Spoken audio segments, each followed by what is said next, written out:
ध्यायेदाजानुबाहुं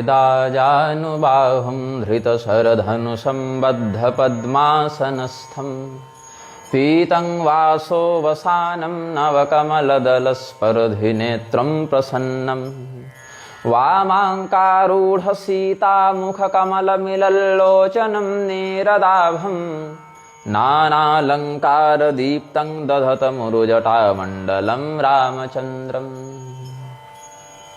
हृत्पुण्डरीकान्तरसन्निविष्टं स्वतेजसा व्याप्तनभोऽवकाशम् अतीन्द्रियं सूक्ष्ममनन्तमाद्यं ध्यायेत्परानन्दमयं महेशम्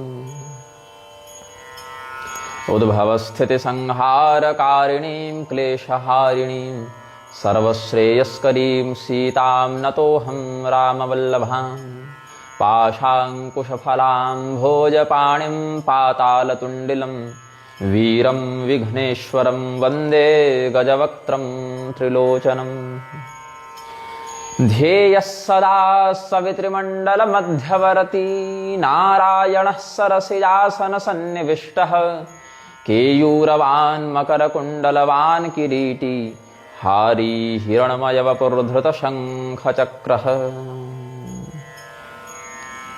कामाक्षे वरदे देवी नीलपर्वतवासिनि त्वं देवी जगतो मातर्योनिमुद्रे नमोऽस्तु ते।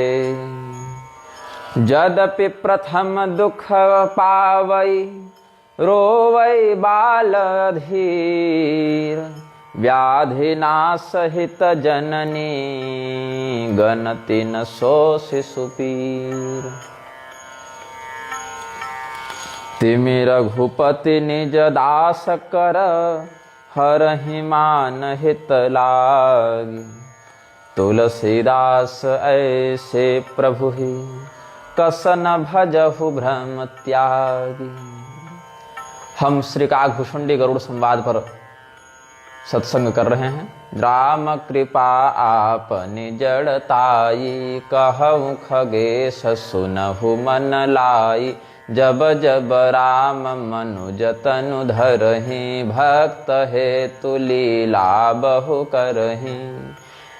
तब तब अवधपुरी मैं जाऊं बाल चरित बिलोकी हर सावूं।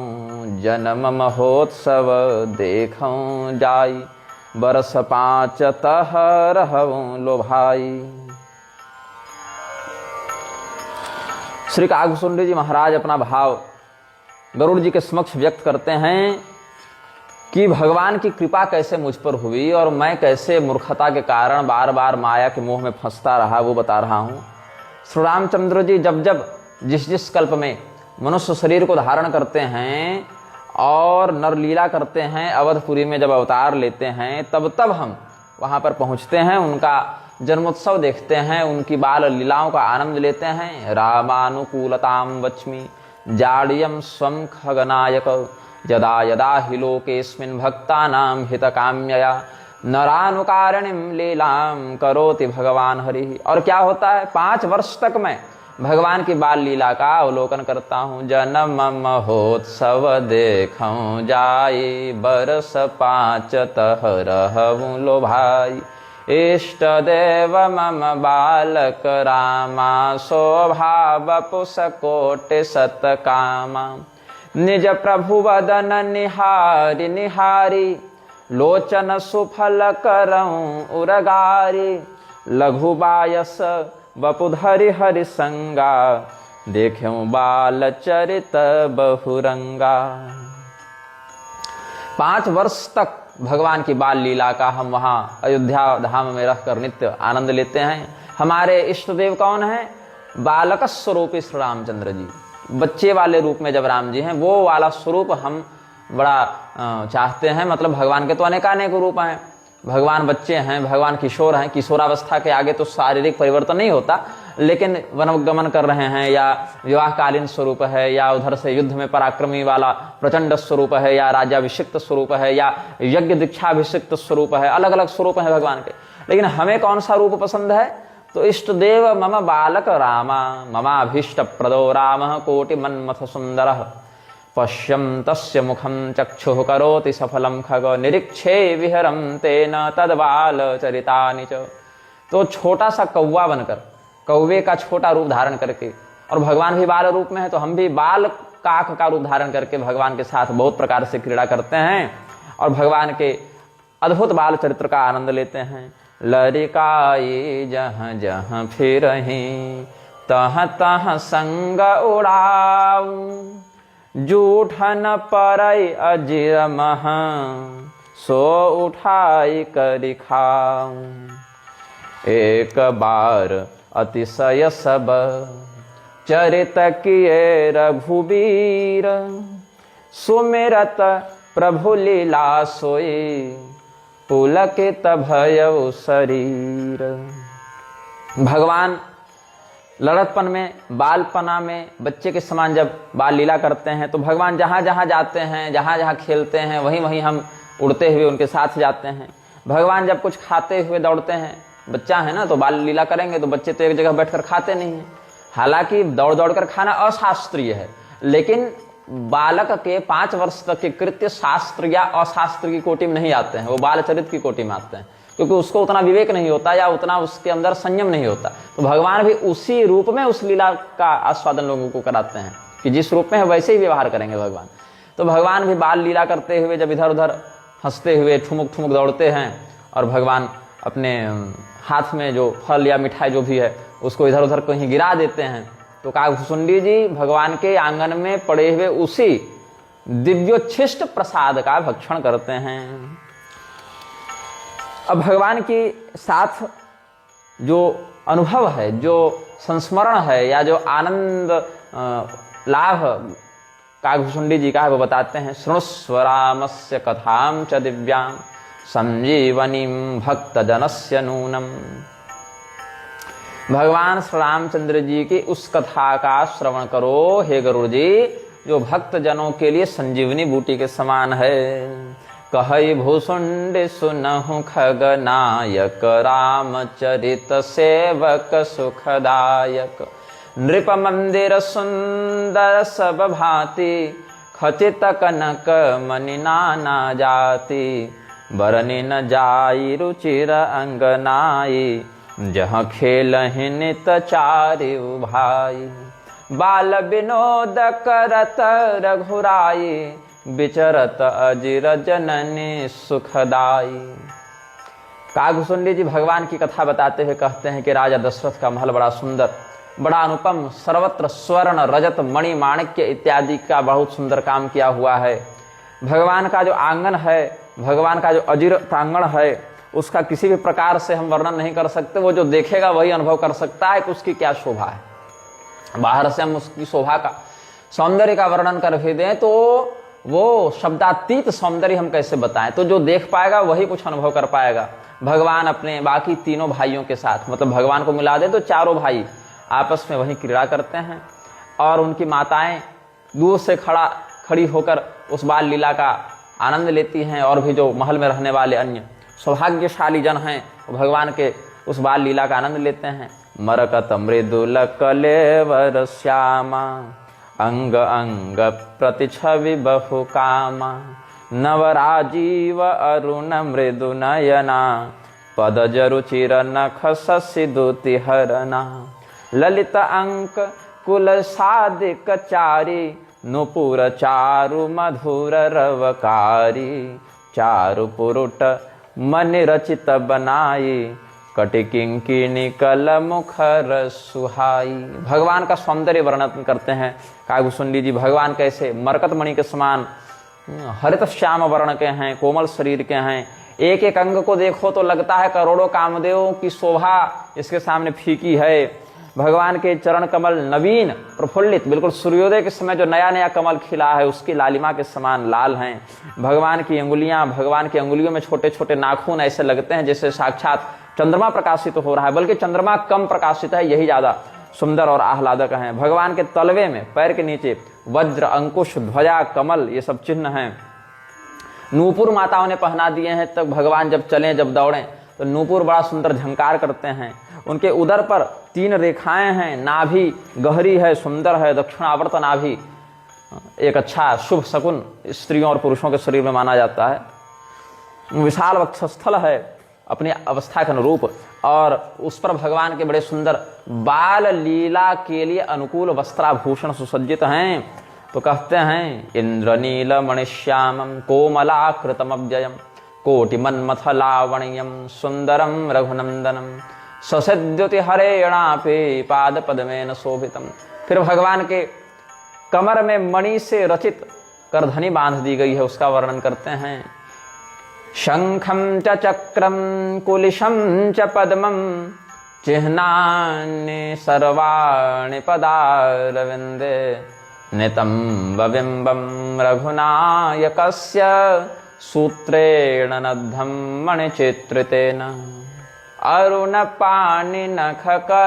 मनोहर बाहु विशाल विभूषण सुंदर कंध बालके हरिदर ग्रीवा चारु चिबुक आनन छवि शिवा कलबल बचन अधर अरुणारे दुई दुई दसन विशद बर बारे ललित कपोल मनोहर नासा सकल सुखद शशिकर समहासा। भगवान का कैसा माधुर्य, कैसा हास्य, लाल लाल हथेली, छोटे छोटे उसमें चंद्रकांति को लज्जित करने वाले नख, उसमें अंगुलियां, और भगवान की सुंदर भुजाओं पर सुंदर आभूषण। ऐसा लगे जब भगवान चलें तो ऐसा लगे कि सिंह का बच्चा अपनी मस्ती में, अपने सिंहत्व में, अपने शार्दूलत्व में चल रहा है। और भगवान के भी दांत निकल गए हैं, लेकिन 2 ही निकले हैं। सामने थोड़े थोड़े 2 दांत दिखते हैं भगवान के, हंसते हैं मुस्कुराते हैं तो वही 2 दांत जगमगाते हैं भगवान के। और उनकी ठुड्डी, उनका मुख, उनके गाल, लाल लाल छोटे छोटे गाल, एकदम ऐसे ऐसे करें तो एकदम लगे कि धंस जाएंगी उंगलियां अंदर, इतने सुंदर कोमल गाल। और बोलना कुछ चाहते हैं लेकिन अभी वाणी बहुत खिली नहीं है, तो तोतली वाणी में बोलते हैं, थोड़ी थोड़ी वाणी में कुछ बोलते हैं, मुस्कुरा देते हैं, और माताओं का हृदय इस प्रकार से अपनी ओर आकर्षित कर लेते हैं। स्मित वक्राल पदशन मिंद्रनीलमणि प्रभम। भगवान मंद मुस्कुराते हैं, थोड़ी सी टेढ़ी मुस्कुराते हैं, थोड़ा सा, मतलब पूरा खिलखिला कर नहीं, थोड़ी सी ओठ को टेढ़ा करके थोड़ा सा, और मंद मुस्कुराते हुए, और हल्का सा मुख खोलकर अपने छोटे छोटे दोनों दांतों को दिखाते हुए हंसते हैं। अनुग्रहाख्य हृत्स्थेन्दु सूचित स्मित चंद्रिका नीलकंजलोचन भवमोचन भ्राजत भाल तिलक गोरोचन विकट भ्रिकुटि सम श्रवण सुहाये कुंचित कच में चक छवि छाये। भगवान के नेत्र नील कमल के समान हैं, और उन नेत्रों से जब कृपा करके अपने भक्त को देखते हैं तो भक्त के जन्म मरण के चक्र का नाश करके उसको मुक्त कर देते हैं। भगवान के ललाट पर गोरोचन का तिलक लगा हुआ है। भगवान भ्रिकुटी टेढ़ी करके कई बार देखते हैं, क्रोध से नहीं, मतलब ऐसे ही विनोद में। और भगवान के कान सुंदर हैं, सम हैं, घुंघराले काले केश हैं। भगवान ने पीतांबर धारण कर रखा है, और खिलखिलाते हुए हंसते हुए भगवान अपने पाजेब नूपुर करधनी बजाते हुए राजा दशरथ जी के आंगन में विहार करते हैं। और राजा दशरथ जी के महल में जहाँ मणि लगे हुए हैं, जहाँ मणियों से युक्त दर्पण आदि लगे हुए हैं, वहां भगवान जाते हैं तो अपना प्रतिबिंब देखकर सोचते हैं ये कोई दूसरा तो नहीं, हमारा मित्र तो नहीं, हमारा बाल सखा तो नहीं, उसी के साथ खेलने लगते हैं। क्वचिच्च वदनम रम्यम स्तंभेषु प्रतिबिंबितम सुभगै रत्नयुक्तेषु चालकैः संवृतं मुखम द्वितीयं बालकं मत्वा हास्यं च कुरुते प्रभुः। अब बीच में तब तक कागभुसुंडी जी आ जाते हैं। जब भगवान इधर अपने प्रतिबिंब के साथ खेल रहे हैं तब तक कागभुसुंडी जी आते हैं। रूप रास नृप अजिर बिहारी नाचहि निज प्रतिबिंब निहारी और मोहि सन करहि विविध विधि क्रीड़ा बरनत मोहि होती अति ब्रीड़ा। और भगवान जब देखते हैं कागभुसुंडी जी को, आंगन में कागभुसुंडी जी भगवान के हाथ से गिरी हुई आधी खाई हुई मिठाई फल इत्यादि को जब चोंच मारकर चखते हैं, खाते हैं, तो भगवान देखते हैं अरे ये कौवा कहाँ से आ गया। तो भगवान कागभुसुंडी जी को पकड़ने के लिए, उनके साथ खेलने के लिए दौड़ते हैं उनकी ओर। अब कागभूषुंडी जी भी तो भगवान के साथ खेलेंगे, तो वो भी उड़कर भाग जाते हैं, फिर कुछ दूर बैठते हैं, फिर भगवान उनको पकड़ने जाते हैं, फिर कुछ दूर दौड़कर उड़कर बैठ जाते हैं कागभूषुंडी जी। तो कागभूषुंडी जी कहते हैं गरुड़ जी को कि अपने इस स्थान से उड़कर हम 5 वर्ष भगवान की बाल लीला का आनंद लेने के लिए, भगवान की लीला में सेवा देने के लिए अयोध्या में रहते हैं। और भगवान मेरे साथ जिस प्रकार की लीला करते हैं, जिस प्रकार का खेल करते हैं, वो कहने में हमको इतनी लज्जा आती है। कहाँ वो परम ब्रह्म सच्चिदानंद घन परमात्मा और कहाँ मैं अधम काक, कागभूषुंडी जी की विनम्रता की शैली में कहें तो अधम काक, और कहाँ वो साक्षात जगदीश्वर, जगत नियमता, जगत पालक, सर्जक, संहारक, पर ब्रह्म, और हमसे इस प्रकार से व्यवहार करते हैं, क्रीड़ा करते हैं। ये सब सोच कर कह कर हमको लज्जा आती है। काको नामना भूषुंडस्तो कदा चिदा जगामः स्वस्थानाच्च हरिर्भक्तः राम दर्शन लालस रामम शस्कुलिकम हस्तम। शस्कुली खाते हुए भगवान क्रीड़ा कर रहे हैं। शस्कुली मतलब पूड़ी, तो पूड़ी खा रहे थे भगवान और दौड़ रहे थे अपने आंगन में, और माताएं कह रही थी अरे आ जाओ बैठ कर खाओ, नहीं नहीं हमको ऐसे खेलना वैसे खेलना। भगवान अपनी बाल लीला कर रहे हैं, तब तक कागभूषुंडी जी आए और भगवान कागभूषुंडी जी को देखकर आधी पूड़ी खाकर गिरा दी। अब वही पूड़ी पर जब चोंच मारी कागभूषुंडी जी ने, तो भगवान उनको पकड़ने के लिए दौड़े। तो पहले तो कागभूषुंडी जी के मन में कई बार भगवान ने अपनी माया से भ्रम भी उत्पन्न करवा दिया था, लीलावशात मोहित करके उनको नरक भेजने के लिए नहीं, वो लीला के माधुर्य की वृद्धि करने के लिए। कागभूषुंडी जी को लगा ये राजकुमार है, कोई सामान्य बालक है। तो बाद में फिर भगवान उनके अज्ञान का निवारण करके अपना ब्रह्म तत्व उनको बताते हैं, उस ऐश्वर्य का दर्शन कराते हैं। ये सब भी एक प्रसंग है। जब सामान्य बालक के समान लीला करते देखेगा कागभूषुंडी जी, तो जैसे गरुड़ जी को नागपाश वाले प्रकरण में भ्रम हो गया था, वैसे इनको भी इधर हो गया कि भाई भगवान है तो ऐसा कैसे करते हैं, ऐसे नाचते कूदते खाते हुए हमारे साथ या अपने मित्रों के साथ कैसे खेलते हैं। तो थोड़ा उनको आंशिक संदेह भगवान लीला के ही सौंदर्य वृद्धि के लिए भगवान की इच्छा से हो गया।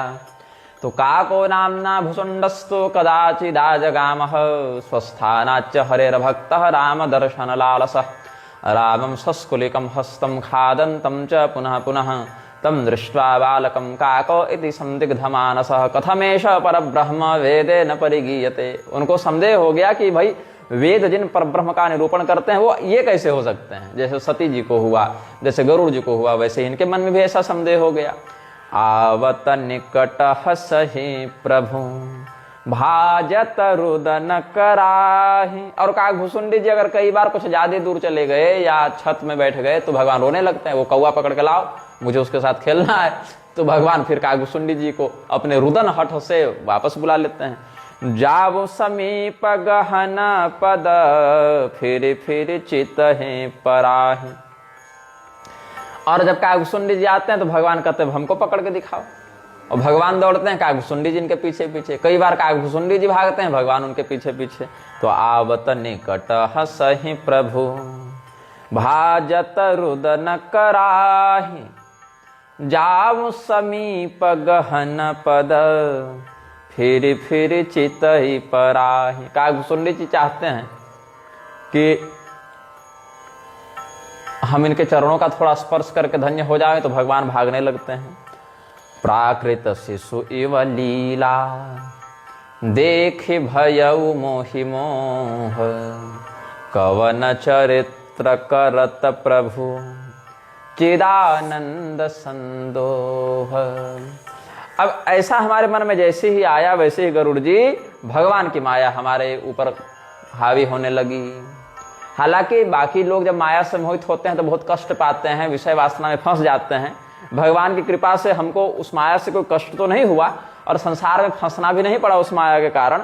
यहाँ कोई दूसरा कारण है। क्या हुआ? नाथ यहाँ कछो कारण आना सुनहो सो सावधान हरि जाना।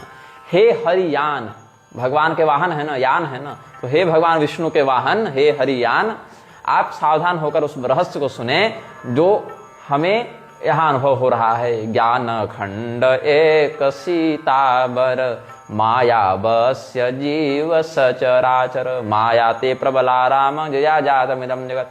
भगवान की माया अति प्रबला जो इस संसार के निर्माण मया धुक्षेण प्रकृति सुयते सचराचरम इत्यादि क्रियाओं को संपादित करती है। तो अगर सभी व्यक्ति एक समान ब्रह्म ज्ञान से युक्त रहे तो ईश्वर और जीव का व्यावहारिक भेद समाप्त हो जाएगा। इसीलिए माया के वशीभूत होकर जीव अपने ईश्वरत्व का विस्मरण कर लेता है माया के ऊपर जिसका शासन हो वह ईश्वर है, चेतन की वह अवस्था ईश्वर कहलाती है, और माया के वशीभूत चेतनावस्था को जीव कहते हैं। ये सरल भाषा में आप समझ लीजिए। तो जो सबके रह ज्ञान एक रस ईश्वर जीव ही भेद कहूँ कस माया बस्य जीव अभिमानी ईशवस्य माया गुण खानी पर बस जीव स्वबस भगवंता। आत्मतंत्र परब्रह्म और परतंत्र जीव, यही चेतन के अवस्था भेद से व्यवहार में भेद दिखता है। और जीव की व्याप्ति अनुभूति अलग अलग देहों के माध्यम से विभिन्न प्रकार से हो जाती है, लेकिन ब्रह्म अद्वितीय तत्व हो जाता है। परबस जीव स्वबस भगवंता जीव अनेक एक श्रीकंता। अच्छा, ये जो भेद है ये भेद भी सत्य नहीं है। यहां पर भी अद्वैत मत का गोस्वामी जी संकेत करते हैं कि मुधा भेद यद्यपि कृत माया बिनु हरिजायन कोटि उपाया। यद्यपि ये जो ईश्वर और जीव के मध्य भेद दिख रहा है, स्वतंत्र ब्रह्म और परतंत्र जीव का, ये भी तात्विक भेद नहीं है, ये व्यावहारिक माइक कल्पित भेद है। लेकिन फिर भी इस भेद का निवारण करना भगवत कृपा के बिना संभव नहीं। रामचंद्र के भजन बिनु जो चह पद निर्वाण ज्ञानवंत अपि सो नर पशु बिन पूछ बिसान। राकापति षोडश उगहि तारागण समुदाय सकल गिरिन्ह दवलाय बिनु रवि राति न जाई। और प्राचीन प्रति में रवि बिनु राति न जाई कहा गया। अच्छा, एक और विषय में बता दूं, अभी अंग्रेजी दिनांक से देखें तो 2025 चल रहा है, और इस ग्रंथ को, इस टीका को नाना पुराण निगमागम सम्मतम यद, जो ये नाना पुराण निगमागम सम्मत टीका है, रायबरेली के कुंवर साहब रण बहादुर सिंह जी ने बहुत परिश्रम करके इस टीका का संकलन करके इसको निर्मित किया था। किसी धूर्त ने उनको कहा कि अरे गोस्वामी तुलसीदास जी तो मनमौजी लिख दिए कुछ भी। तब गोस्वामी जी की वाणी को किन किन शास्त्रीय वाक्यों का बल प्राप्त है, इसको सिद्ध करने के लिए 200-300 से अधिक ग्रंथों का प्रयोग करके उन्होंने नाना पुराण निगमागम सम्मत टीका लिखी थी। और ये 1925 ईस्वी में सर्वप्रथम प्रकाशित हुई थी, और ये प्रति 100 वर्ष हो गए इसको छपे हुए। तो ये मैंने प्रसंगवशात आपको बता दिया। रामचंद्र के भजन बिनु, भगवान की उपासना, भगवान की शरणागति, भगवान के ऊपर अपना सर्वस्व निछावर किए बिना जो निर्वाण पद, अविनाशी मोक्ष पद पाना चाहता है, वो व्यक्ति यद्यपि अनेकानेक शास्त्रों का भले विद्वान हो जावे, लेकिन उसको बिना सींग और पूंछ का पशु ही जानना चाहिए। पशु कौन है? पाशबद्ध सदाजीव स पशु, और पाश मुक्त सदाशिव स पशुपते है। तो पाश जो है माया से आबद्ध चेतन जीव है, और माया से निर्मुक्त चेतन शिव है, वही पशुपति, और हम सब पशु हो गए। तो वही पशु कैसा? तो दिखने में पूंछ और सिंह तो नहीं है बाकी पशुओं के समान, लेकिन स्थिति उसी पशु के समान है जो भगवान के भजन से दूर होकर भी मोक्ष की कामना करता है। जैसे षोडश कलाव युक्त चंद्रमा, पूर्णिमा के चंद्रमा आकाश में उदित हो, निर्मल आकाश हो, समस्त तारागणों का भी व्यूह मंडल समर्थन उनको प्राप्त हो, और जितने भी पर्वत शिखर हैं उनमें खूब आग लगा दी जाए, फिर भी उसको दिन नहीं कहा जाएगा, उसको रात्रि ही कही जाएगी उस स्थिति को। और सूर्योदय अकेला भी हो तो उसको दिन कहा जाएगा। ऐसे ही बिनु हरि भजन खगेशा मिटई न जीवन के कलेशा। हरि सेवक ही न व्याप अविद्या प्रभु प्रेरित व्यापयते विद्या। भगवान के भजन के बिना जीव का क्लेश समाप्त नहीं होता। क्लेश क्या है? अविद्या अस्मिता राग द्वेषाभिनिवेशा पंच क्लेशा। अविद्या अस्मिता राग द्वेष अभिनिवेश, ये 5 क्लेश हैं। इसमें भी प्रधान अविद्या है। जीव और ब्रह्म में भेद देखकर स्वयं को परब्रह्म से अतिरिक्त देह समझ लेना अविद्या का एक ठोस लक्षण है।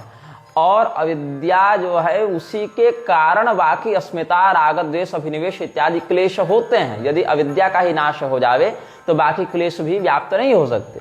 तो मद भक्ति विमुखा नाम ही शास्त्र गरते सुमुह्यताम न ज्ञानम न च मोक्ष स्यात् तेषां जन्म शतैरपि। बहुत से शास्त्रों में ऊपर नीचे घूमते रहो, भटकते रहो, लेकिन जो भक्तिहीन व्यक्ति होगा उसको ज्ञान और मोक्ष दोनों ही संभव नहीं है। और भगवान की सेवा के बल से जब उस व्यक्ति की अविद्या का नाश हो जाता है, भगवान की कृपा से सा विद्या या विमुक्त, मुक्ति प्रदान करने वाली निर्मल भक्ति से प्राप्त होने वाला ज्ञान, वह विद्या जब उसको मिल जाती है, ताते नासन होई दास कर भेद भगति बाढ़ई विहंगवर, तब उस विद्या के प्रभाव से वह भक्त नष्ट होने से बच जाता है। कौन्तेय प्रतिजाने ही नमे भक्त प्रणश्यति। हालांकि इसमें कुछ लोग भगवान के साथ अद्वितीय होने के लिए कैवल्य की कामना करते हैं, लेकिन अधिकांश भक्त स्वयं को भगवान से बाहर ही रहकर द्वैत भाव से ही भगवान की सेवा करके सोहम भाव नहीं अपितु दासोहम भाव से भगवान सेव्य सेवक भाव से आराधना करने के पक्षधर हैं, तो वह भी भगवान पुष्ट करते हैं। तो जब मुझे इस प्रकार से भ्रम हुआ ये कैसे परमात्मा है जो इस प्रकार से सामान्य मनुष्यों के समान या लौकिक लीलाओं में प्रवृत्त हो रहे हैं, तो भगवान मुस्कुराए और भगवान मुस्कुराकर एक विशेष चरित्र करना चाहते हैं। सर्वात्मा रामचंद्रोपि तस्य विज्ञाय मानसम जहासैवेक रूपेण तम द्वितीये न दुद्रुवोए। अब भगवान क्या किए, दो रूप बना लिए। एक रूप से तो अपने महल में ही हैं जहां बाल क्रीड़ा कर रहे हैं, नहीं तो गायब हो जाएंगे भगवान, तो माता पिता परिजन सब खोजने लगेंगे ना, उधर भ्रमित हो जाएंगे लोग। तो काकभूषुंडी जी को भगवान अपनी लीला, अपना ऐश्वर्य दिखाने के लिए दो रूप बनाए हैं। जहां सैवेक रूपेण, एक रूप से भगवान मुस्कुराए और त्वम द्वितीये न दुद्रुवे, और भगवान उनको पकड़ने के लिए दौड़े हैं दूसरे रूप से। तो ये जो है रहस्य कि भगवान इस प्रकार से दो रूप बनाकर एक रूप से काकभूषुंडी जी के पीछे गए और एक रूप से महल में है, ये बात कोई नहीं जान सके, माता पिता और भाई तक नहीं जान सके उनके। भ्रमते चकित राम मोहि देखा बिहसे सो सुन चरित बिसेखा, तेहि कौतुक कर मर मुन काहू जाना अनुजन मातु पिताहु, जानु पान निधाये मोहि धरना। अच्छा, भगवान उस समय घुटने और हाथों के बल से, ये घुटने पैर और हाथ, केहूनी और घुटने के बल से जो बच्चा चलता है ना, उस हिसाब से उस अवस्था में भगवान थे जिस समय की घटना है। और भगवान अपनी केहूनी और अपने घुटने के बल से काकभूषुंडी जी को पकड़ने के लिए दौड़े। तो जानु पान निधाये मोहि धरना, श्याम लगात अरुण कर चरना, तब मैं भागी चले वो उरगारी, राम गहन कह भुजा पसारी। और काकभूषुंडी जी जब भगवान के पकड़ से भागने के लिए दौड़े, मतलब थोड़ा ऐसे कौवा भी उछल उछल कर कई बार चलता है उड़े बिना, क्योंकि जब उसको लंबी उड़ान नहीं उड़नी होती है तो भगवान उनको पकड़ने के लिए अपना हाथ फैलाए और फिर काकभूषुंडी जी उड़े। यत्र यत्र भूषुंडोपि तत्र तत्र रघुद्वः।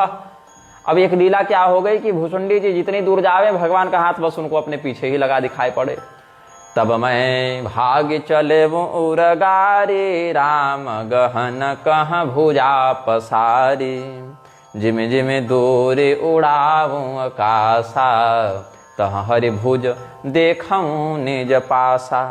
तो ब्रह्मलोक तक चले गए काकभूषुंडी जी। सत्यलोकम मनश्चक्रे गंतुम पक्षी विशेषतः, तत्र गत्वा शिशुं राम मजस्य निज सद्मनि, अयाद्यश्चैव मुनिभिः पादयोः परिशीलितम्। और भगवान और काकभूषुंडी जी के बीच में बस 2 अंगुल का ही भेद है, मतलब भगवान और काकभूषुंडी जी में बस 2 अंगुल का भेद। भगवान भी वो पकड़ लें लेकिन पकड़ना चाहते नहीं है ना, अभी बढ़िया से उनको लीला दिखानी है। तो क्या देखते हैं, काकभूषुंडी जी जब ब्रह्मलोक गए, मनोयोग से गए, एकदम अपने योग बल से वहां पहुंचे काकभूषुंडी जी, तो देखते हैं कि वहां भगवान जी ब्रह्मा जी के सिंहासन पर बैठे हुए स्वयं। हालांकि ये वाला भाव गोस्वामी जी यहाँ वर्णित नहीं किए हैं, लेकिन अन्य सत्योपाख्यान आदि में ये सब भाव आपको मिल जाएंगे। टीका में भी वर्णित किया है टीकाकार ने। तो सत्यलोकम मनश्चक्रे गंतुम पक्षी विशेषतः, जब विशेष करके ये पक्षी प्रवर काकभूषुंडी जी सत्यलोक जाने का संकल्प अपने मन में योग बल से करते हैं, तो वहां क्या देखते हैं, अजस्य निज सद्मनि। ब्रह्मलोक में ब्रह्मा जी सिंहासन पर नहीं है, ब्रह्मा जी तो नीचे बैठे हैं, और भगवान बाल रूप श्री रामचंद्र जी, बाल राम जो हैं वो सिंहासन पर ब्रह्म लोक में ब्रह्मा जी के आसन पर बैठे हैं, और ब्रह्मा जी और समस्त ब्रह्मर्षि सप्तर्षि महर्षिगण भगवान की सेवा कर रहे हैं, भगवान के चरणों को पूजित कर रहे हैं। तत्र गत्वा शिशुं रामं अजस्य निज सद्मनि अजाद्यश्चैव मुनिभिः पादयोः परिशीलितम्। सप्तावरण भेद करी जहाँ लगे गति मोरी, गयबो तहाँ प्रभु भुज निरखी, व्याकुल भयउ बहोरी।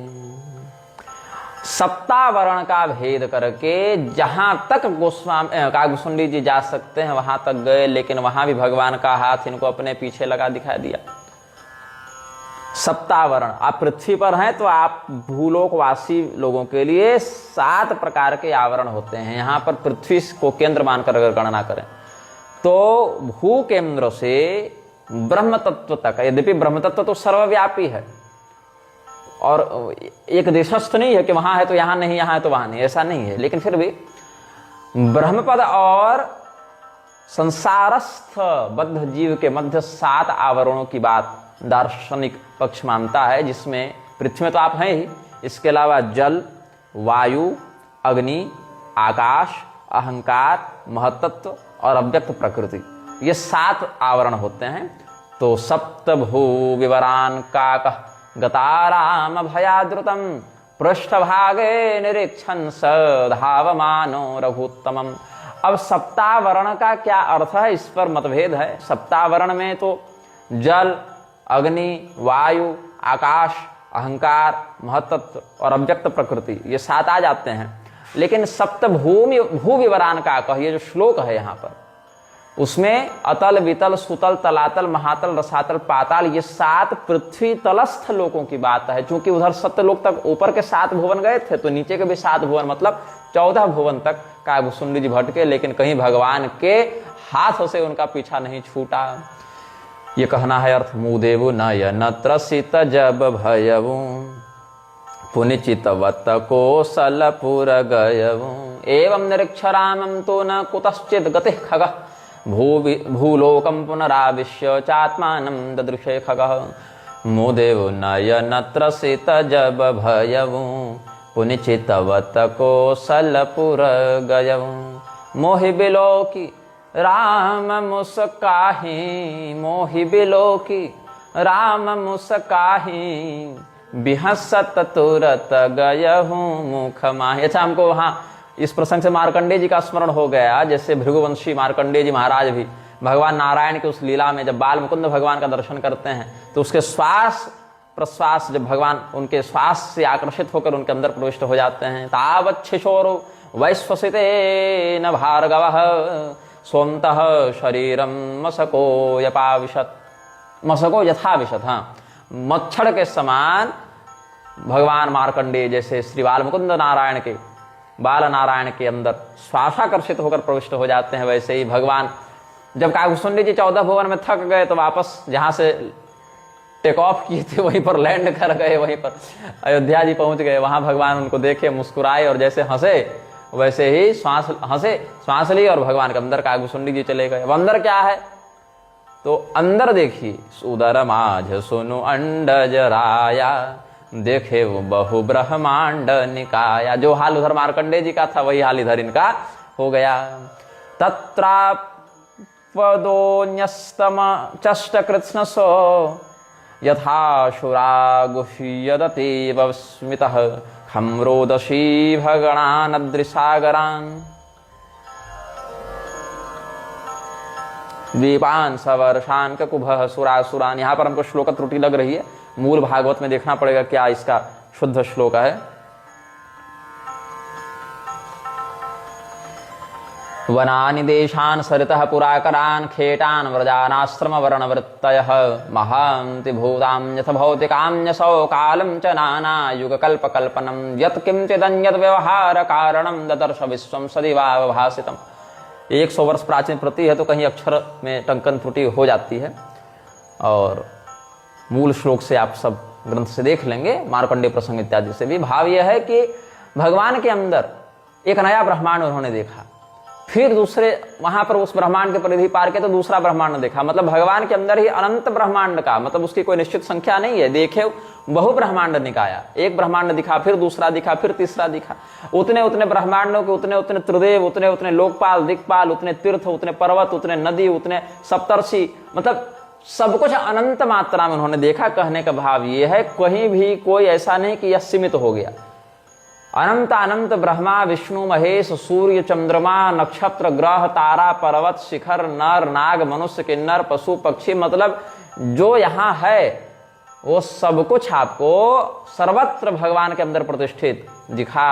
और जो नहीं देखा नहीं सुना, जो मनहु न समाए, सो सब अद्भुत देखेऊ, बरन कवने विधि जाय, एक एक ब्रह्मांड महू रहूं बरस सत एक। यही विधि देखत फिरऊं मैं, अंड कटाह अनेक, वसंत यस्याम देवाश्च किन्नराः सिद्धचारणा, ब्राह्मणाः क्षत्रिया वैश्याः शूद्राश्च धर्म तत्पराः, सर्वे विलोकिता देशा नर नारी प्रपूरिता। और वही चातुर्वर्ण व्यवस्था, ब्राह्मण क्षत्रिय वैश्य शूद्र सभी अपने धर्म में लगे हुए, अपने कर्तव्य का पालन करते हुए सब देखते हैं। अलग अलग ब्रह्मांड में मैं एक 100 वर्ष तक रहा। एक ब्रह्मांड को पूरा घूम कर समाप्त करने में 100 वर्ष लग जाते थे, और फिर कितने ब्रह्मांड में भटके कोई पता नहीं। ये कागभूषुंडी जी को यहां लग रहा है, और तब तक भगवान जिस स्थान पर अभी खड़े होकर लीला कर रहे हैं वहां इतना समय नहीं बीता। ये तो कागभूषुंडी जी के मनोराज्य में इतनी बातें उनको भगवान के अंदर दिख गई। और लोक लोक प्रति भिन्न विधाता, भिन्न विष्णु शिव मनु दिशि त्राता, नर गंधर्व भूत बेताला, किन्नर निश्चर पशु खग व्याला। और ये नहीं कि केवल यही सब अलग अलग थे, हमने स्वयं को भी अलग अलग ब्रह्मांडों में देखा।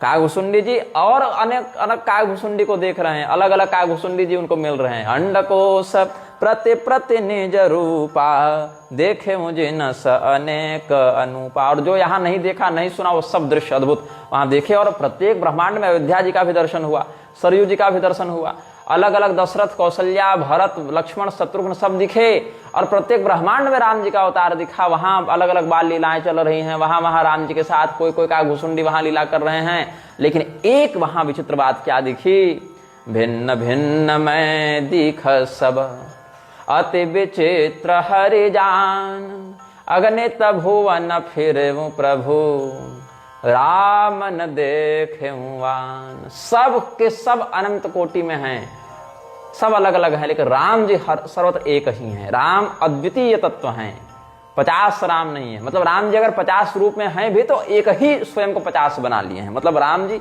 स्वयं अद्वितीय हैं। सोई शिशुपन सोई शोभा, सोई कृपाल रघुवीर, भुवन भुवन देखत फिरऊं, प्रेरित मोह शरीर। यहाँ शरीर लिख दिए हैं, लेकिन यहाँ गीता प्रेस में समीर है, जो कि ज्यादा शुद्ध पाठ हमको लगता है। मोह रूपी हवा की उड़ान में हम उड़े जा रहे हो, चक्रवात मुझे इतने ब्रह्मांडों में घुमाया जा रहा है।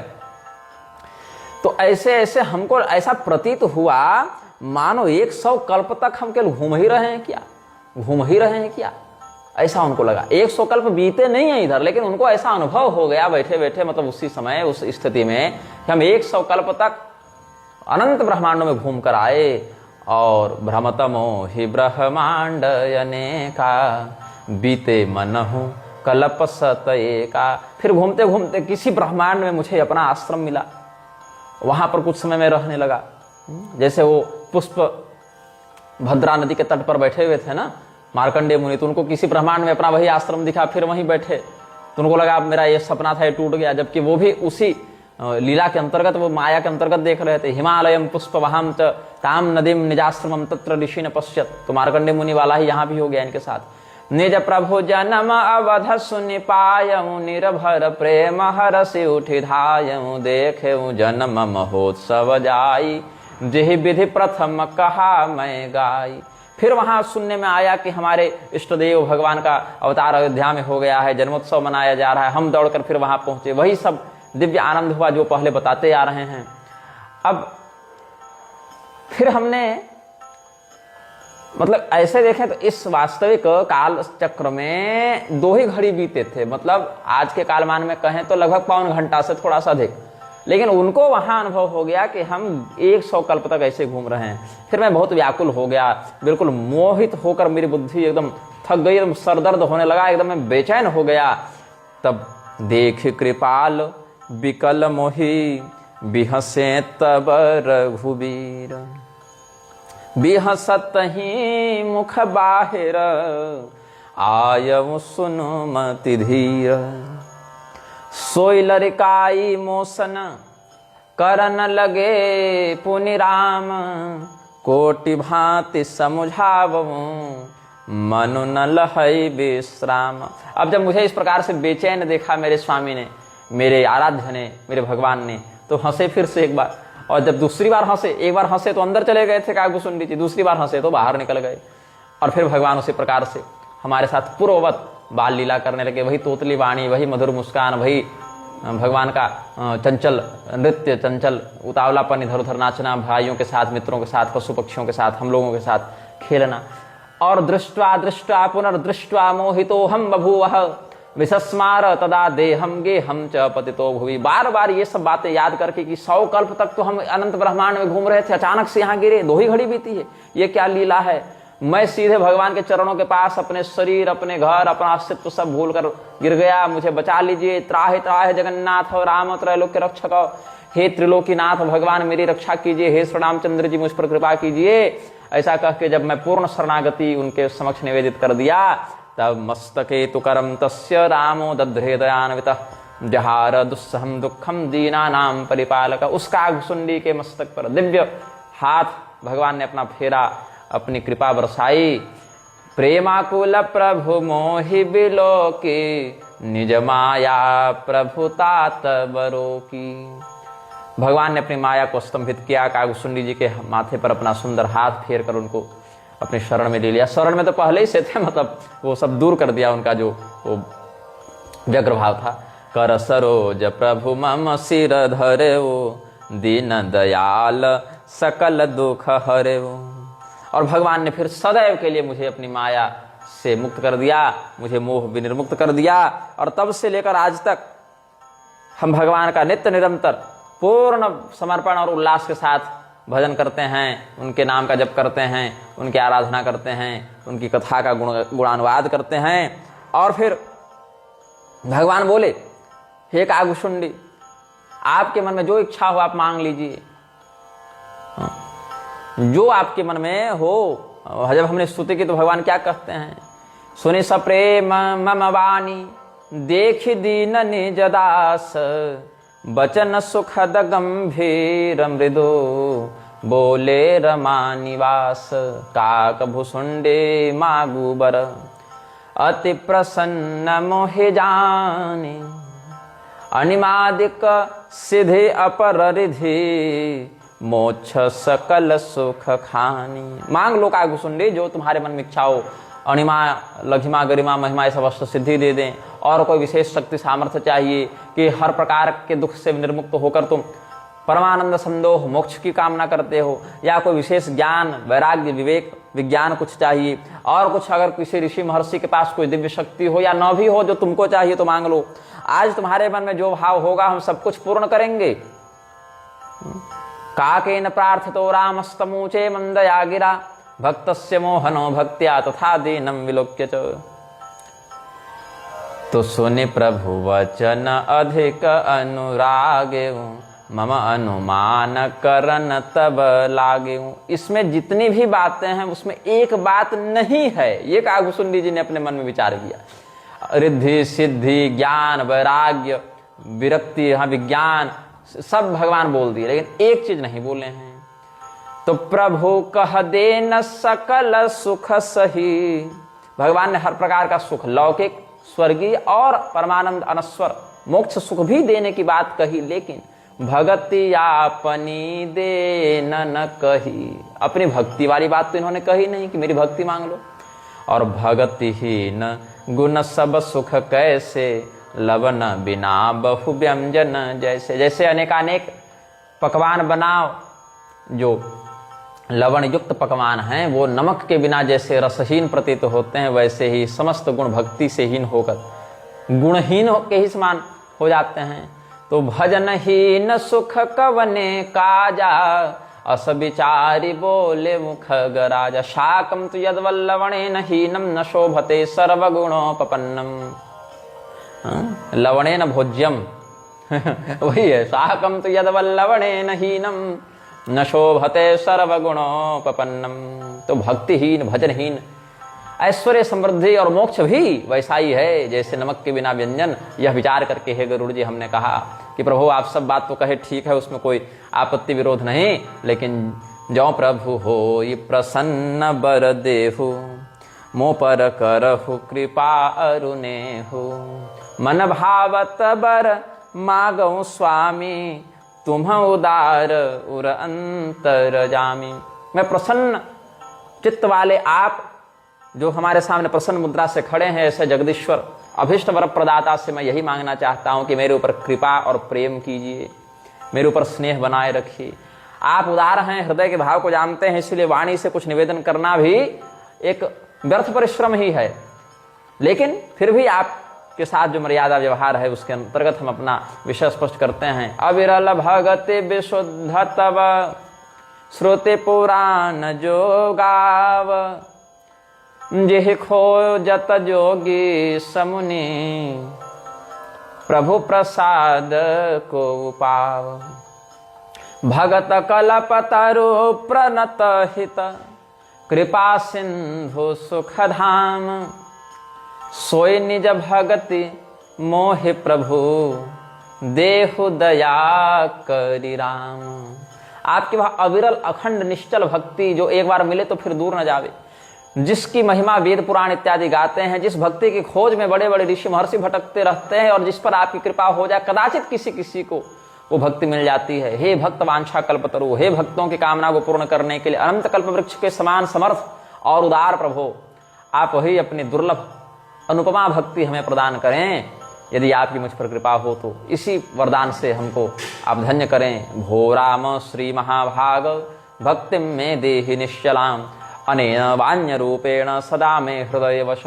और इसी बाल छवि को आप मेरे हृदय में सदैव के लिए स्थापित कर दें, अथवा यदि आपको कोई दूसरी छवि में रहने की इच्छा हो तो भी हम हठ नहीं करेंगे, लेकिन मेरे हृदय में आप सदैव रहें। अनेन वान्य रूपेण सदा में हृदय वश, आपकी निश्चल भक्ति चाहिए और इसी छवि का हम सदैव अपने हृदय में ध्यान कर पाएं, यही वरदान दीजिए। आप सदैव मेरे हृदय में इस रूप से विराजमान रहें, अथवा यदि आपको किसी और रूप में विराजमान रहना है तो भी रहें, लेकिन आप कम से कम रहें। जैसे ही मार्कंडेय जी को जब शिव जी ने कहा था तो उन्होंने क्या मांगा? कोई दौलत शोहरत, कोई विशेष ऐश्वर्य शक्ति सिद्धि या मोक्ष आदि नहीं मांगा। उन्होंने मांगा वरमेकं वृणेथापि पूर्णात् कामाभिवर्षणात्, भगवत्यच्युतां भक्तिम तत्परेषु तथा त्वयि। भगवान में भक्ति, भगवान नारायण में भक्ति, भगवान नारायण के भक्तों में भक्ति, और जैसी भक्ति भगवान नारायण में वैसी भक्ति महादेव जी और उनके भक्तों में भी। एवमस्तु कही रघुकुल नायक, बोले वचन परम सुखदायक। सुनबायस तैं सहज सयाना, काहे न मागसी असबर दाना। सब सुख खानि भगति तैं मांगी, नहीं जग को तो ही सम बड़ भागी। जो मुनि कोटि जतन नहीं लहि, जे जप जोग अनल तन दहि। रीझें देखी तोरी चतुराई, मागे हूँ भगति मोहि अति भाई। एवमस्तु तथास्तु, ऐसा कह के रघुवंश शिरोमणि भगवान श्री रामचंद्र जी कहते हैं कि हे कागभुसुंडी सुनो, तुम तो स्वभाव से ही बड़े बुद्धिमान हो, और ऐसा वरदान, ऐसे भी पक्षियों में कौवा को बड़ा चतुर माना गया है। यथावदसि भो काक तत्तथैव भविष्यति, जैसा तुम चाहते हो वैसा होगा। कौवा तो वैसे भी पक्षियों में बड़ा निपुण और चतुर माना गया है, लेकिन तुम तो विशेष चतुर हो, तो फिर इस प्रकार की दिव्य कामना कैसे प्रस्तुत नहीं करोगे? ये तो कामना कोई कामना नहीं है, तो एक प्रकार से निष्काम वरदान ही है। तो समस्त सुखों की खान जो भक्ति वही तुमने मांग ली और हमने दिया भी, तो तुम्हारे समान बड़भागी और किसको माना जाएगा? जप योग तपस्या की दिव्य अग्नि से जो नित्य अपने आप को तपाते रहते हैं, ऐसे ऋषि महर्षि भी इस भक्ति को प्राप्त नहीं कर पाते। मतलब कदाचित कर लें तो कर लें, लेकिन सुलभ उनके लिए भी ये नहीं है। और वह भक्ति तुमने मांग ली, तुम्हारी चतुराई से हमको बड़ा अच्छा लगा, हम रीझ गए तुम्हारी चतुराई पर, बहुत अच्छी लगी। तो मेरी कृपा से तुम्हारे अंदर समस्त सद्गुण बसेंगे।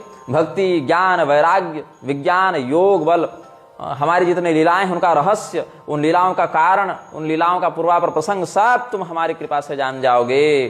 तुम्हें किसी प्रकार का कोई कष्ट नहीं होगा।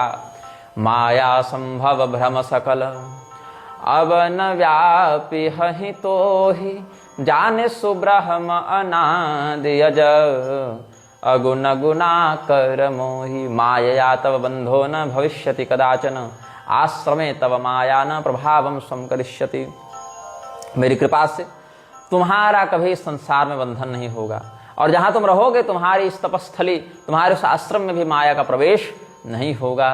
मोहि भगत प्रिय संतत अस विचारि सुनु काग, काय बचन मन मम पद करे सु अचल अनुराग। मेरे भक्त मुझे अत्यंत प्रिय हैं, मेरे भक्त से बढ़कर मुझे कोई प्रिय नहीं, ऐसा तुम जान लो।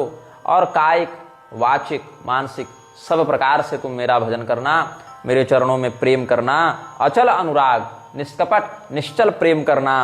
और समस्त वेदादि सत्य संसिद्ध शास्त्रों के द्वारा जो मेरा सिद्धांत प्रतिपादित किया गया है वो बताता हूँ। मम माया संभव संसारा जीव चराचर विविध प्रकारा, सब मम प्रिय सब मम उपजाये, सबते अधिक मनुज मोहि भाये। यो संसार दिख रहा है ये सब मेरी माया ने ही बनाया है। इसमें अलग अलग प्रकार के जीव जो चर अचर सब हैं, सब हैं, और सब मेरे प्रिय हैं, किसी से मुझे कोई द्वेष नहीं, क्योंकि सब हमसे ही उत्पन्न हुए हैं, तो हमसे अभिन्न ही हुए, हमसे ही निश्रित हुए, हमारे ही अंश हो गए एक प्रकार से कार्य कारण भाव से। तो इसीलिए हमारा कोई द्वेष ही नहीं, किसी से हमें कोई घृणा या कोई द्वेष नहीं है। फिर भी उन समस्त प्रजातियों में मनुष्य मुझे विशेष प्रिय है, क्योंकि उसमें विवेक होता है। मनुष्यों में भी ब्राह्मण मुझे विशेष प्रिय है, क्योंकि वह तपस्या विद्या से युक्त हैं। उनमें भी वेद ज्ञान संपन्न ब्राह्मण विशेष प्रिय हैं। उसमें भी वेद ज्ञान के साथ साथ जो उस ज्ञान का प्रयोग करके संसार से अपने मन को हटाकर वैराग्य को धारण करते हैं, वो विशेष करके मुझे प्रिय हैं। उन वैराग्यवान विरक्त महात्माओं में भी जो ज्ञान को धारण करता है, उस ज्ञान बलि से हम अधिक प्रेम करते हैं। उसमें भी जो ज्ञान के साथ विज्ञान से भी युक्त है, शास्त्र ज्ञान तो है ही उसके पास, ब्रह्म ज्ञान तो है ही, लेकिन उनको पठिता विद्या नहीं, अधीता विद्या नहीं, अनुभूता विद्या भी, विशेष ज्ञान जिसके पास, विज्ञान विद्यमान है जिसके पास, वह मुझे अधिक प्रिय है। और विज्ञानी से भी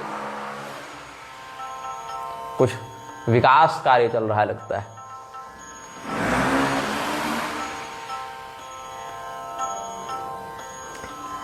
उस विज्ञानी से भी दासोहम भाव वाला, जो भले इतना पढ़ा लिखा नहीं हो, इतना जिसके पास ज्ञान नहीं हो, लेकिन फिर भी जो भगवान के अलावा अपना किसी को मानता ही नहीं, भगवान को सर्वस्व समर्पित कर दिया हो, ऐसा दास, ऐसा सेवक, ऐसा दासोहम भाव वाला साधक, निष्कपट प्रेम करने वाला दास, जिसके लिए मेरे अलावा कोई है नहीं, मैं ही जिसका सर्वस्व हूं, उसके समान मुझे दूसरा कोई प्रिय नहीं।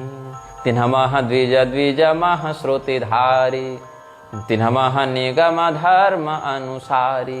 ऐसे कहते हुए कह दिया भगवान ने, तिन्हते पुनि मोहि प्रिय निज दासा, जेहि गति मोरि न दूसरी आशा, पुनि पुनि सत्य कहूँ तो ही पाही, मोहि सेवक सम प्रिय को नाही। और भगति ही न बिरंच की न होई, सब जीव हूँ सम प्रिय मोहि सोई। अब भक्तिहीन अगर ब्रह्मा जी भी हो जावे तो उनके लिए मेरा वही भाव है जो बाकी जीवों के प्रति है। जैसे मैं कुत्ता, बिल्ली, गधा, घोड़ा, पशु पक्षी सबसे प्रेम करता हूँ, सब संसार में हमारे ही द्वारा उपजाए हुए हैं, मेरी माया के माध्यम से सब अभिव्यक्त हुए, तो सब हमारे लिए प्रिय हैं। वैसे ब्रह्मा जी भी हो जाएंगे। ब्रह्मा जी विशेष प्रिय क्यों है? भक्ति युक्त होने के कारण ना। और अगर भक्तिहीन शिव जी भी हो जाए, भक्तिहीन ब्रह्मा जी भी हो जाए, तो क्या वो प्रिय बने रह पाएंगे? नहीं रह पाएंगे। शिव जी और ब्रह्मा जी अपने ऐश्वर्य और अपने पराक्रम और अपने दिव्य सामर्थ्य के कारण थोड़े भगवान से प्रिय हैं कि वीआईपी लोग से प्रेम करें। भक्ति के कारण प्रिय हैं। क्यों? भगवान निषाद राज से प्रेम नहीं किए, सबरी जी से प्रेम नहीं किए, केवट से प्रेम नहीं किए, किए ना सबसे। तो क्यों किए? क्या इनके पास बहुत बड़ी बड़ी सिद्धियां थी और बहुत बड़े पद पर बैठे थे? नहीं, भक्त थे इसीलिए किया। तो शिवजी और ब्रह्मा जी से भी भगवान का जो प्रेम है वो उनके बहुत बड़े ऐश्वर्य और सामर्थ्य के कारण थोड़ी है। बहुत बड़े देवता हैं, इनसे बनाकर रखेंगे, इनसे प्रेम करेंगे तो काम बनेगा, ये सब थोड़े है। वहां भक्ति का ही संबंध है। अगर वो भक्ति निषाद राज में है तो भगवान का प्रिय, और वही भक्ति महादेव जी में है तो भगवान के प्रिय, आप में है तो आप भगवान के प्रिय, नहीं है तो फिर महादेव जी भी भगवान के प्रिय नहीं। यथा नमे प्रियतमा आत्मयोनिर्न शंकर। तो भगति ही न विरंचि की न होई, सब जीवहु सम प्रिय मोहि सोई। भगतिवंत अति नीचौ प्राणी, मोहि प्राण प्रिय असमम बानी। सोचि सुशील सेवक सुमति, प्रिय कहु काहि न लाग। श्रुति पुराण कहने तेयसी, सावधान सुनु काग। देखो, जिसका आचरण पवित्र है, जिसका चरित्र पवित्र है, जो शीलवान है और बुद्धिमान भी है, ऐसा सेवक किसको अच्छा नहीं लगता? सबको, मनुष्यों को भी ऐसा सेवक अच्छा लगता है जो अच्छे चाल चलन वाला हो, विनम्र हो, बुद्धिमान हो, कर्मठ हो, समर्पित हो अपने स्वामी के प्रति। अब जैसे एक ही पिता है, उसके कई पुत्र हैं। ये बड़ा सुंदर उदाहरण दिया भगवान ने। एक पिता के विपुल कुमारा, हो ही पृथक गुणशील आचारा। शील आचारा होना चाहिए, ह्रस्व के कारण भेद हो गया। एक पिता के विपुल कुमारा, हो ही पृथक गुणशील आचारा। को पंडित को तापस ज्ञाता, को धनवंत सूर को दाता। को सर्वज्ञ धर्मरत कोई, सब पर पिता ही प्रीति सम होई। एक ही पिता के बहुत से पुत्र हैं, उसमें अलग अलग गुण स्वभाव आचरण वाले पुत्र हो जाते हैं। जायन्ते पितुरेकस्य पुत्राः प्राण प्रिया यथा, भवन्त्यनेक धर्माणः कौशल्यादि गुणैश्चते। तो भरद्वाज रामायण का श्लोक है। तो ऐसे ही कोई इसमें ज्ञानी है, कोई तपस्वी है, कोई धनी है, कोई सूरवीर है, कोई दानी है, कोई सदाचारी है, कोई दुराचारी है, अलग अलग भाव है। लेकिन पिता तो सबसे पुत्र वाला संबंध एक ही जैसा रखेगा ना। पिता की ओर से पुत्र और पिता के संबंध की जहां तक सीमा है, उस विषय विशेष में तो पिता सबको एक ही भाव से देखेगा। लेकिन फिर भी स्वसुत प्रिय पितु प्राण समाना, यद्यपि सो सब भांति अयाना। उसमें एक पुत्र पिता को बड़ा अच्छा लगता है, यद्यपि अन्य सब प्रकार से वो गुणहीन हो, अज्ञानी हो, लेकिन एक पुत्र बड़ा प्रिय लगता है। कौन? उसके बारे में बता चुके हैं। आज लगता है विघ्न अधिक पड़ रहा है। को पितु भगत बचन मन कर्मा, सपने हो जानन दूसर धर्मा। अपने पिता के आदेश का पालन करना है जिसका परम धर्म हो। अपने पिता की इच्छा के विरुद्ध जाने का जो चिंतन न करे। अब पिता भी ऐसा नहीं कि रावण जैसा हो जाए कि हाँ मेघनाद जाके मार डालो देवताओं को। हालांकि पिता और पुत्र तक की अगर बात की जाए तो मेघनाद बड़ा प्रिय था। क्यों? क्योंकि अपने पिता के समस्त आदेश का पालन करता था। राम जी भी पितृभक्त ही माने जाएंगे, मेघनाद भी पितृभक्त ही माना जाएगा। श्री रामचंद्र जी अपने पिता के वचन का मान रखने के लिए ही जंगल गए थे। यद्यपि पिता तो मना भी करने लगे थे बाद में कि ऐसा मत करो, लेकिन चूंकि कैकेयी जी को उन्होंने आपाततः ही सही, षड्यंत्र के वश में ही सही, लेकिन कह तो दिया था। तो श्री रामचंद्र जी भी पितृभक्त पुत्र हैं। और इस मामले में देखा जाए तो दुर्योधन को भी आप पितृद्रोही तो नहीं कह सकते हैं। हालांकि दुर्योधन मेघनाद जो था वो अधर्म का पक्ष रखता है, अनीति का पक्ष रखता है। लेकिन जहां तक केवल पिता और पुत्र के संबंध विशेष की बात है, वहां मेघनाद भी पितृद्रोही नहीं माना जाएगा अपने पिता पुत्र के संबंध के सापेक्ष। तो बाकी समस्त अवगुण हैं उसमें, लेकिन पिता के लिए बड़ा प्रिय पुत्र है क्योंकि पिता की सारी बात मान रहा है। तो भगवान भी गीता में कहते हैं ना, समोहं सर्वभूतेषु न मे द्वेष्योऽस्ति न प्रिय। लेकिन उसमें प्रिय कौन है? जो मेरा भजन करे, जो मेरा शरणागत हो। तो भगवान पिता हो गए, हम सब पुत्र हो गए, और भगवान की बात माननी है। तो बाकी कोई गुण हो ना हो, भगवान की बात क्या है? श्रुति स्मृति मम एव आज्ञा। भगवान की आज्ञा क्या है? वेद पुराण धर्म शास्त्र आदि ही भगवान की आज्ञा है। तो कहते हैं जो अपने पिता के वाणी का, पिता के आदेश का मन वचन कर्म से पालन करने के लिए कटिबद्ध हो और इसके अलावा किसी और का चिंतन न करे, किसी और प्रकार के मन भटकाव में न लावे, वह अपने पिता के लिए प्राण समान प्रिय हो जाता है। ऐसे ही ये सारा विश्व मुझसे ही उद्भूत है और सब पर हम प्रेम और दया का भाव रखते हैं, लेकिन फिर भी स्त्री पुरुष नपुंसक कोई भी जीव जो हमारा निष्कपट भाव से भजन करता है वो मेरा परम प्रिय हो जाता है। पुरुष नपुंसक नारी नर जीव चराचर कोई, भगति भाव भजी कपट तजी मोहि परम प्रिय सोई। सत्य कहूँ खगतो ही सुचि सेवक मम प्राण प्रिय, अस विचारि भजु मोहि परिहरियास भरोस सब। इसलिए हे काकभुसुंडी, मैं तुमको सत्य कहता हूँ, पवित्र सेवक मुझे प्राणों के समान प्रिय हैं। ऐसा विचार करके और किसी भी प्रकार के अनपेक्षा सुचिरदक्ष वाले भाव में चले जाना है। किसी अन्य प्रकार से चिंतन छोड़कर मेरा भजन करो, मेरे शरण में रहो। और जब ऐसा तुम करोगे तो किसी भी प्रकार के द्वंद्व में, क्लेश में, काल के वशीभूत होकर तुम फंसोगे नहीं, बंधोगे नहीं। और भगवान के कृपा से तुम्हारा, मतलब भगवान तो यहाँ स्वयं है, तो तुम्हारा सदैव कल्याण मंगल होता रहेगा। भगवान के इस प्रकार से वचन को सुनकर काकभुसुंडी जी बड़े हर्षित हुए, इतने हर्षित हुए कि वो उनके रोम रोम से वो हर्ष बाहर दिखने लगा। बहुविधि मोहि प्रबोधि सुख देई, बहुविधि मोहि प्रबोधि सुख देई, लगे करन शिशु कौतुक तेई।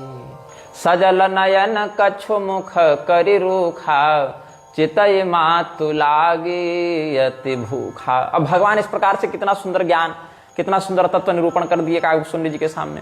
अपना सब ऐश्वर्य भी दिखा दिया, मोह में डाल भी दिया, निकाल भी दिया, भक्ति का वरदान भी दे दिया अपनी ओर से, जो टर्म एंड कंडीशन कहते हैं आजकल, नियम और शर्तें लागू, तो ऐसा भक्त होना चाहिए, ऐसा हमारा निज सिद्धांत है, अपना सब बता दिया।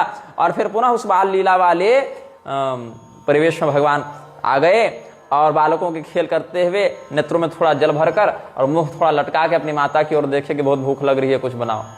और भूख लगने से याद आया स्वामी जी कि थोड़ा फलाहार बना दीजिए, अब आप भी थोड़ा फलाहार बना दीजिए, आज एकादशी है। तो यद्यपि आप लोग तो आज अक्षय तृतीया को ये वीडियो देख रहे होंगे, ये वीडियो जब चलचित्र, जब ये रिकॉर्ड रिलीज किया जाएगा तो अक्षय तृतीया का दिन होगा, लेकिन ये रिकॉर्डिंग एकादशी को हो रही है आज।